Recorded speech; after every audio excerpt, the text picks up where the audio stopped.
Thanks for downloading a 3CR podcast. 3CR is an independent community radio station based in Melbourne, Australia. We need your financial support to keep going. Go to www.3cr.org.au for more information and to donate online. Now stay tuned for your 3CR podcast.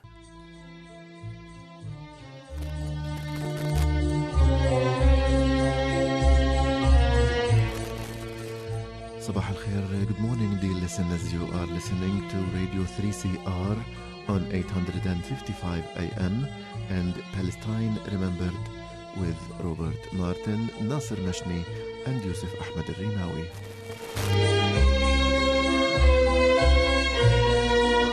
Thanks for tuning in to another edition of Australia's only radio program that is totally dedicated to the Palestinian cause in English language. In today's episode, we are going to talk about the 24th anniversary of Ibrahimi Mosque Massacre in 1994, and we will talk about a fascinating research study that an Aboriginal activist prepared, a comparison between the Palestinian Arabs and the first Australians, the Aborigines, from human rights perspective.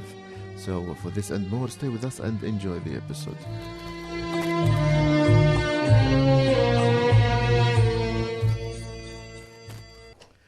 Good morning, Nasser and Robert. Morning, boys. Good morning, good morning. So this is another edition of Palestine Remembered, and today we have a few items. Nasser will maybe take us maybe to the headlines, and then we can discuss them one by one. Well, I think first we should commemorate the anniversary of the Ibrahimi Mosque Massacre. in Hebron Massacre. Yeah, and we're going to, so for our listeners that know, Brooke Goldstein walked into a mosque with Palestinians who were laying prostrate, worshipping God on a Friday during prayers, and took a machine gun and emptied it into the crowd, killing nearly 29. 29 people and injuring many others. That's the 24th anniversary on Sunday. Yeah. And this is when Hebron started to get really closed down. Well, that was the protect the Palestinians, yeah. supposedly. So that will be our first item. Well, and I think, and also we're going to touch on, often we hear in the media about incitement and Palestinian incitement. And what's very rarely discussed, although Robert did a wonderful interview when he was in Palestine last year with Miko Pelled's sister Nurit, and her book about the incitement within Israel and its school system and the dehumanization of the Arab Palestinian that's, entrenched. And government endorsed and sponsored. And we've got a little clip that, Yusuf, you're going to translate for us from Hebrew into English to give our listeners just an insight into what's happening in grade school. This is junior school, not high school. These are young, impressionable minds and the sort of state-level systematic brainwashing that's occurring. It's child abuse. Yeah, absolutely. And I'm going to recount a discussion I had with at a luncheon between myself and a couple of other people there. One of them was a Jewish guy, and how we got on to Lorde. And I say Jewish, and I shouldn't say that because we know very many good Jewish people, a Zionist guy. So all that and more. So, unfortunately, the memory comes back again. The 24th anniversary of Ibrahimi Mosque Massacre, where Baruch Goldstein, a settler near Hebron, prepared for as many Palestinian victims as possible during one of the closest moments people have with God. That's during prayer time. And when you are when you submit yourself and when you are in peace, actually, and opened fire in complicity with the Israeli soldiers who were around. And I say in complicity because there are evidence of soldiers being aware of what Baruch Goldstein will be doing, and especially that he went there with a uniform, with a soldier uniform, and opened fire in the dawn prayer on the 25th of February 1994, killing 29 worshippers and injuring nearly 200. Of course, he was later captured by the other worshippers, and he was subsequently killed. So, in fact... we should say that the only reason he stopped because he's ran out of ammunition. Yeah. And it wasn't because he thought, that's enough for today. No. He ran out of ammunition. And let's talk about, this is not another mosque. This is the second holiest mosque in Palestine after Al-Aqsa Mosque. And it is the grand mosque of Hebron. And Hebron, by the way, unlike any other Palestinian city, does not have any non-Palestinian communities. It's a 100% Muslim community, which means that the number of worshippers in general are higher than other Palestinian cities. And in the biggest mosque, and it was in a time where people were starting their days, the dawn prayer, so it was well planned. And like Nasser said, the idea was to kill as many Palestinians as possible. The number was 29 people, but it could have been in hundreds. So many more, yeah. If it didn't stop there for the Palestinians, because the Palestinians paid for the price of having their fellow Palestinians killed. They were actually locked in their homes, weren't allowed out, whilst the Israelis were allowed out. And then the street has been closed with thousands. This is the absurdity of this massacre, is that we get punished for that massacre by having Al-Shuhada Street, the main commercial street in Hebron, blocked since then, and by having more restrictions of freedoms of worships, and by having a long list of other limitations and restrictions on the victims. And all the victims. And all through there, they actually have signs. The Israelis have put signs up saying how the Palestinians had killed Jewish people in the 1920s. That's all they talk about, and there are numerous signs around there. And I was, in fact, there not long ago, and I approached some Israeli Jews, and they kept telling me that if the Palestinians were allowed to walk around the Ibrahimi Mosque, because they cannot go to the right of it more than about 25 metres, that in fact they would kill all the Jewish people. They really forget what actually happens and twist the stories. And in fact, Baruch Goldstein publicly said that his intention or the purpose of his life is to end the Arab presence in the old city of Hebron. And this is his cause, his ultimate cause, that he dedicated his entire life for, and in line with the preaching of the Kach movement. And we're not talking about an isolated event. We're not talking about a lunatic person who just lost his mind. And it was premeditated. It was premeditated. He was a medical doctor, so this is a human being, obviously immense intelligence, etc. This is a cold, calculating murderer. And what's worse to it is there are people that still subscribe to that ideology. There is a monument to the massacre built by this movement to honour Baruch Goldstein's sacrifice, they say. In his settlement, Kiryat Arba. Yeah, in his settlement. And, it goes on. And let's go to that clip now, Yusuf. So this is a video of a class in a religious Jewish school in Jerusalem, which shows a classroom, teacher and her students of boys aged, I think, from 8 to 12. Let's have a listen. When I say Jerusalem, what comes in your mind? The temple. Who thinks that the temple will be built in a few years? Hands up. And what is now on the temple? Al-Aqsa Mosque. What is going to happen to the mosque? It will be destroyed, it will be blown up, it will disappear. Has any one of you met an Arab kid in the last year? So many hands up. And where did that happen? Near the temple? Have you spoken to them? No. He pushed me and ran away. And how do you describe your feelings and emotions when you see an Arab kid? What do you feel? I feel anger. I feel I want to kill him. How do you see Jerusalem in about 10 years? I see it filled with all religious Jews. All Jews, some Arabs, but our slaves. They will be our slaves.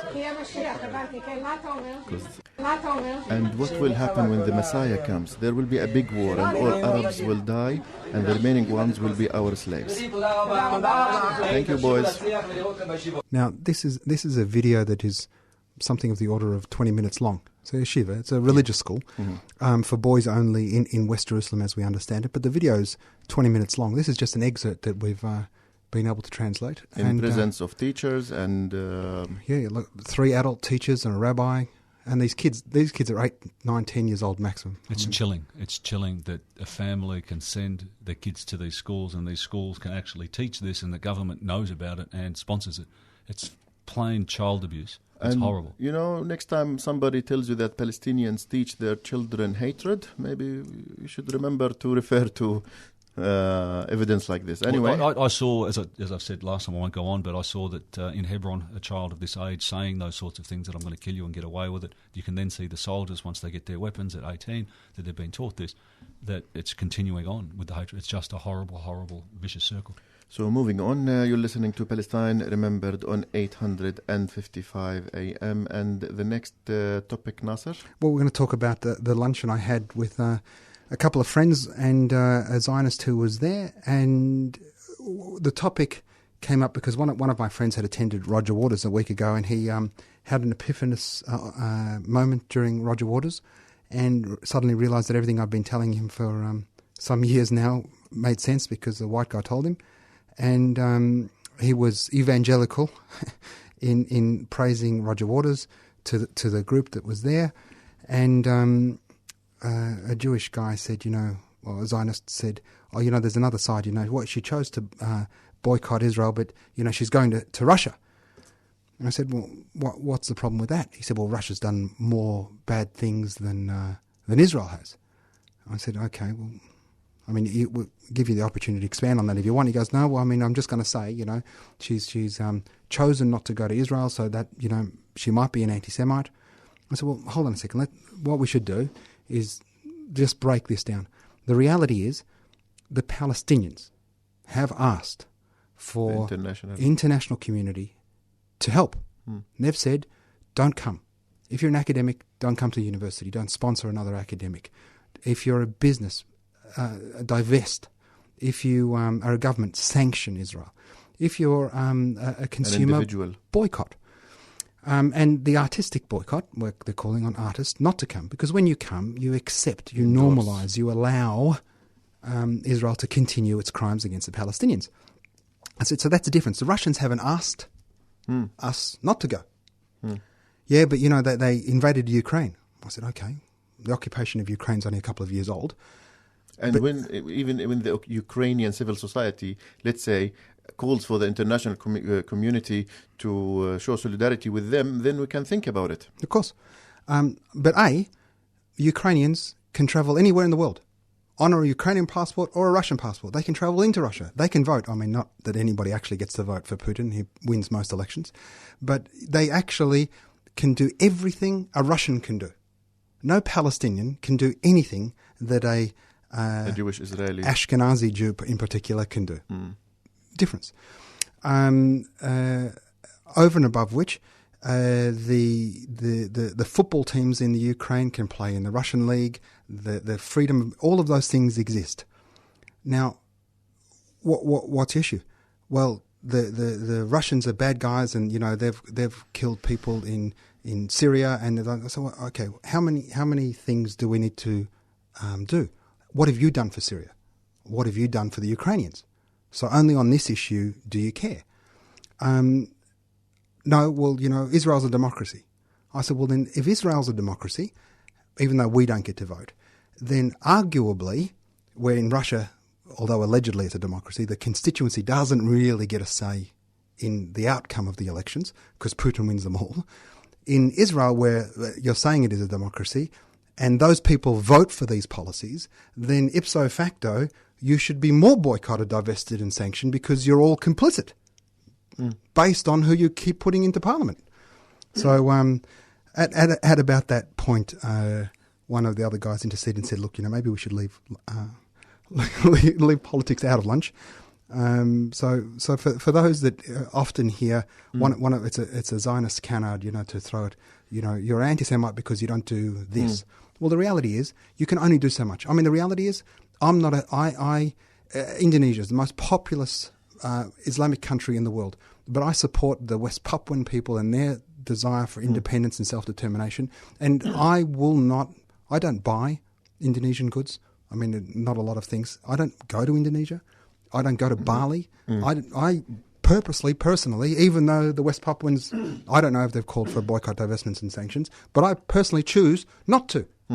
In fact, Nasser, this discussion is not alien to what we have these days, especially after 2011, when the violence in the region, in the Arab and the Middle East region, became maybe the worst in the modern history. Saying that, Gaddafi killed more Libyans than Israel killed Palestinians, or Bashar, or whatever dictator, and trying to present and portray Israel as the least of the evil in the region, and what's the big deal about how come you have these double standards? Not and in fact this is systematic. It's not random, and I think they are trained. I'm not talking about that friend. I'm talking about the Hasbara school of thought that if a discussion like this comes up, bring Syria onto the table, bring Libya, bring Yemen. What about the Saudis in Yemen? What about the Iranians in Syria? What about something in somewhere? And therefore, they dilute the importance. And the reality is they become the arbiter of what is essential. There's injustice all over the world. Some things strike more people closer to home. Like I'm an indigenous person, ethnically cleansed. So I'm going to feel for those people. Yeah. Lorde might feel more attached to the pain or associated to the travesty that is the situation in Palestine more than she feels for what's happening in Crimea. The reality is it's 2 years old. The other one's 70 years old, 51 years since 67. I mean, there's differences. And this obfuscation is just a Zionist canard to get off. Diversion. They just want to divert. Yeah. Diversion 101. It is diversion, indeed. So a big shout out to a friend of mine, Sol, who magnificently articulated this in a Facebook post recently. Moving on to the next topic, Nasser and Robert. I recently read a report, Rob and I we were looking over it during the week, by Dr. Gideon Polya, and she's done some really in-depth and really, in-your-face challenging analysis comparing apartheid Israel and the Palestinian genocide and Australia's Aboriginal genocide, and compared them. And, as Australians, we're here and we've just, commemorated Invasion Day last month. To put it into an Australian context, and I'm just, highlighting this, but if people want to Google it, it's Apartheid Israel's Palestinian genocide and Australia's Aboriginal genocide compared in Human Rights by Dr. Gideon Polya, and it was written on the 20th of February. And remembering that Australia, behind Donald Trump is the now number 2. Since Harper left Canada, Australia is number 2 on the supporters of apartheid Israel. The ethnic cleansing that occurred in Palestine, it's still ongoing here. We should just remember that. And we've just had the Closing the Gap, 10-year anniversary of the Closing the Gap. Kevin Rudd's Closing the Gap. The reality is life expectancy, all of the measurements that the Closing the Gap was supposed to measure, there's been barely any movement. Some little wins in education, etc., but the big ones... Mortality rate. The big ones, and we're going to go through them now. There's been very, very little difference. So in the first instance, when we talk about historical genocide, 22nd of January, Invasion Day, the indigenous population, the Aboriginals, around 1 million, down to 100,000 in the first century after the invasion, through violence, dispossession, deprivation, and introduced disease. Throughout most of the 20th century, as we know, there was the forced removal of children from families. In 1880 in Palestine, there were about 500,000 Arab Palestinians and about 25,000 Jewish people. Half of those were recent immigrants, so put that into concept. The Palestinian genocide, in fact, started before that. In World War I, there was a famine in which 100,000 Palestinians perished, and this was based on the contemptible British, in my mind anyway. Post the UN partition 47, 78% of Palestine's conquered, 800,000, up to 1 million Palestinians driven from their home. In 67, another 400,000 Palestinians were expelled. And it's estimated from 1880 to date that when you talk about, miscarriages, children that didn't survive birth, death in war, etc. And we're not just talking within Palestine, we're talking the refugee camps around. That the Palestinian genocide, she estimates, is of the order of 2 million Palestinians in 150 years. Deaths from violence, about 100,000. So those deaths are, in war. And the rest are, the imposed deprivations, the loss of water, the food, etc., famine. The genocide, as we know, occupation, it's abusive, it's violent, it's indefinite. Today, we've got 5 million Palestinians in Gaza, the concentration camp that is Gaza. 2 million there, 3 million in West Bank, in ghettoized. Of the 14 million Palestinians in the world, 7 million are forbidden even to step foot in Palestine. 5 million are held in hostage, 2 million in Gaza, 3 million in the West Bank. And this is ongoing. The next one, annual avoidable mortality. Now, we've been trying to close the gap, and this is in Australia. It makes really for sickening reading. Aboriginal Australians and Torres Straiters live 10 years less than everybody else. Not just white people, everybody else, just as a whole community. You mean everybody else in the world? Everybody else in Australia. I mean, we're in Australia. As opposed to other ethnic groups in Australia. I mean, Australia's got one of the highest life expectancy rates in the world. But aside from its multicultural, the reality is a male can expect to live to 86, 87, and a female up to 88, 89. I mean, anywhere in the world, this is amongst the highest rates. And the average among Aboriginal Australians is 10 years less. 10 years less. So that hasn't changed? It hasn't changed, no. If you take that to Palestine, and one of the things I want to talk about is infant mortality in Palestine. The annual GDP in Palestine, in the occupied Palestinian territories, is $2,800 US per person per capita. In Israel, it's 39,000. Now remember, this whole place, Palestine, West Bank, Gaza, etc., fits inside Tasmania, something of the order of 20 times. And this huge discrepancy manifests itself in healthcare and ultimately avoidable mortality. And especially in infant mortality. Now, the under 5 infant mortality, i.e., and the way they measure this is deaths per 1,000, is 22 in Palestine. So out of every 1,000 births, 22 die before they're 5. If they celebrate God on Friday or Saturday or Sunday. Friday or Sunday. That's horrific. That is just horrific. Yeah. And if that child is born to parents that celebrate God on Saturday, it's 3.5 per 1,000. As opposed to 22. 6.5 times worse. Now, the reality, that's because of the gap between the money. What per capita the economy is doing when it's allowed to flourish, when it's accepted by Europe, when it's got free trade with the rest of the world, and an occupation that stifles growth, that cuts water to crops, that denies farmers access to the land, etc., etc., etc. And that ultimately manifests itself. And then you go to the life expectancy difference between people who celebrate God on Saturday and those on Friday and Sunday, and magically, just like in Australia, it's a 10-year gap. So there is a symmetry also. So these are the shared values that we share. Yeah, we share these values. That's what they're talking about. Absolutely. What Australia proudly says. Yep. That's disgusting. No, you haven't finished doing that. I know. Look. So the next one, I think it's worth sharing more because I find this fascinating. Violent deaths in custody. So Australia ceased massacring Australians. The last official massacre of the Indigenous population was in 1928 in the Coniston Massacre. In 1991, a Royal Commission into Aboriginal Death in Custodies issued a final report. And since 1991, a further 340 Indigenous Palestinians have died in custody. Indigenous Australians, have died in custody. In 2015, Indigenous people were 13 times more likely to be jailed than non-Indigenous people and made up 27% of the population, of jail populations. Yeah. This is Aboriginal people.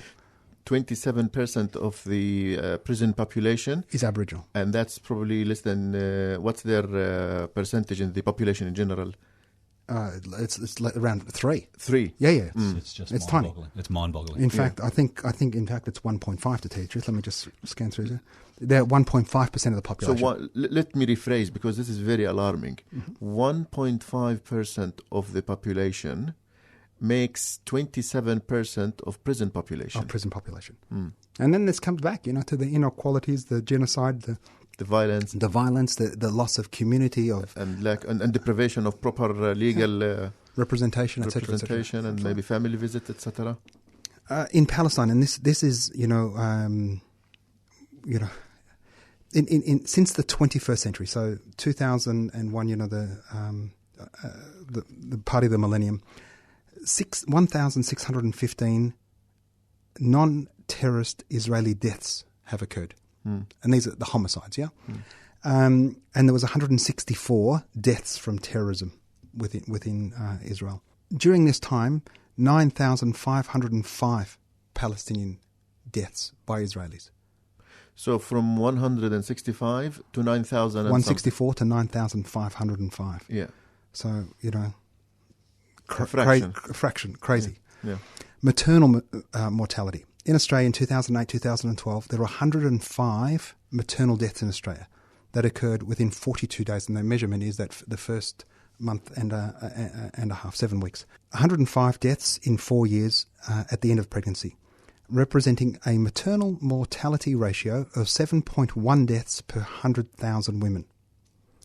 Now, for Aboriginal and Torres Strait Islanders, it was 13.8 deaths per 100,000, twice as bad. In Palestine, well, it's 9 times worse. 9 times worse. Yeah, 45 versus 5. 45 for Palestinians and 5 for Israelis. 9 times worse. And if you look at the 5 Israelis, you will see that 4 of them are from the Arab community, probably. Well, who knows? I mean, the report goes on and on. It's a substantive report. But the similarities... I think we should put a link of this report on our podcast. Is there an online copy? There's an online copy. We'll publish that into the podcast. So if you go to 3cr.org.au So to conclude Palestine, what we said, Nasser, we're talking about not just coincidental similarities between white Australia policy against the Aboriginal Australians versus the Zionist project in Palestine called Israel against the native Arabs, whether Muslim or Christians. Not only we're talking about coincidental, we're talking about systematic approaches towards the local indigenous that resulted in figures. We're not talking opinions here. We're talking figures, and these figures are academically proven. They're all everything is notarized. Absolutely. The report is, there's probably 5 pages of citations. Well, Robert, you are the only white one in the room, so we have to blame it on you. It's horrible. It's just outrageous. I mean, beyond the Palestine thing. I mean, if I can ask you maybe a bit of a personal question, Robert, how do you feel being maybe brought up in the bigger picture of, let's say, white Australians in general? Is this something that you feel? I'm talking about the Aboriginal also. This is another hat, maybe. I'm sure you have sympathy for. I have sympathy for any human being that is trying to live and make life for their family, but doesn't get the support from their own country or neighbours or people, and then get deemed to be either savages. We don't give our Indigenous population a good name. We only badmouth them. Anyone that's against having Australia Day changing says, why don't they just change, grow up, get over it? It's not that simple. If people have any understanding of how psychology works with humans and families, you can't just get over it. It's inherited. But Australia isn't doing the right thing. Israel's doing this, I believe, on purpose. This is part of their issue of getting unequivocally. Yeah. They could support the Palestinians if they wanted to. We could support our Australians more if we wanted to. It's sad. It's very, very sad. We should end up with something a little bit. Well, let me end up then with our literature event on the 5th of March. Can I promote this? Well, you have to. I was going to promote it as a shirt, but this is even better. Too colourful for promotion. Well, so bad that we can't show them the shirts. But on the 5th of March in Craigieburn Town Hall or the Global Learning Centre, Averroes Centre of Arab Culture is organising a literature night, reciting poetry in both English and Arabic in memory of the victims of terrorism, especially in Iraq, because this is an international event that is named after Al-Mutanabbi Street, the hub of intellectuals and libraries in Baghdad, which witnessed a bad bombing in 2007. And on this day, internationally, there are around 30 cities around the world commemorate that event with poetry reading. So you're welcome to join us, 7 p.m., 5th of March, Craigieburn Global Learning Center. So with this, we come to the end of the show, and we'll see you next Saturday, same time, 9:30 in the morning. Until then, this is Nasser, Robert, and Yusuf. Salam.